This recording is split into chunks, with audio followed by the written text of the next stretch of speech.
Assalamualaikum warahmatullahi wabarakatuh. Perkenalkan, nama saya Rizka Ayunda Cedi dari kelas 12.1.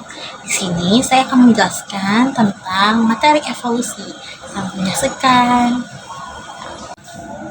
Evolusi adalah proses perubahan makhluk hidup secara bertahap dalam jangka waktu yang sangat lama sehingga menghasilkan spesies baru yang lebih adaptif terhadap lingkungan. Teori asal-usul kehidupan. Teori abiogenesis adalah makhluk hidup berasal dari benda mati. Penemunya, yang pertama teori Aristoteles, yaitu sepotong daging yang busuk muncul larva. Aristoteles berkesimpulan bahwa larva tersebut berasal dari daging yang busuk.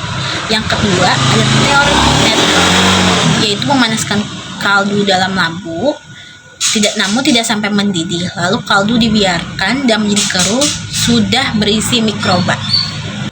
Teori biogenesis, makhluk hidup berasal dari makhluk hidup sebelumnya. Penemunya yang pertama adalah Lazarus Panlazani. Pada tabung yang terbuka terdapat kehidupan berasal dari udara, yaitu mikroorganisme.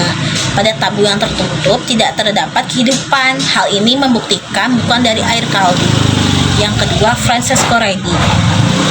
Larva bukan berasal dari daging yang membusuk, tetapi berasal dari lalat yang dapat masuk ke dalam tabung dan bertelur pada keratan daging.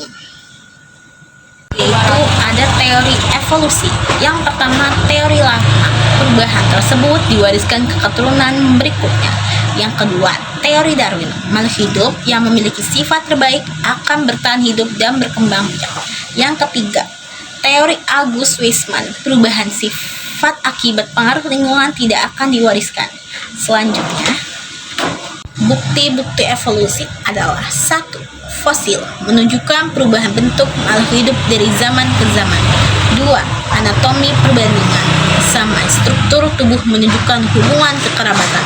3. Embriologi, embrio berbagai spesies memiliki kemiripan pada tahap awal perkembangan. 4. Biokimia dan genetika, kesamaan DNA dan protein antar spesies menunjukkan hubungan evolusi. 5. Petunjuk organ tubuh sisa, struktur vestigial yang sudah tidak berfungsi akibat evolusi. Secara anatomi, manusia memiliki bagian ekor yang sangat kecil, namun tulang ekor tersebut diprediksi dulunya berukuran panjang. Seiring dengan perubahannya tempat tinggal dan pola hidup, pola tersebut menyusut dengan sendirinya. Ada mekanisme evolusi.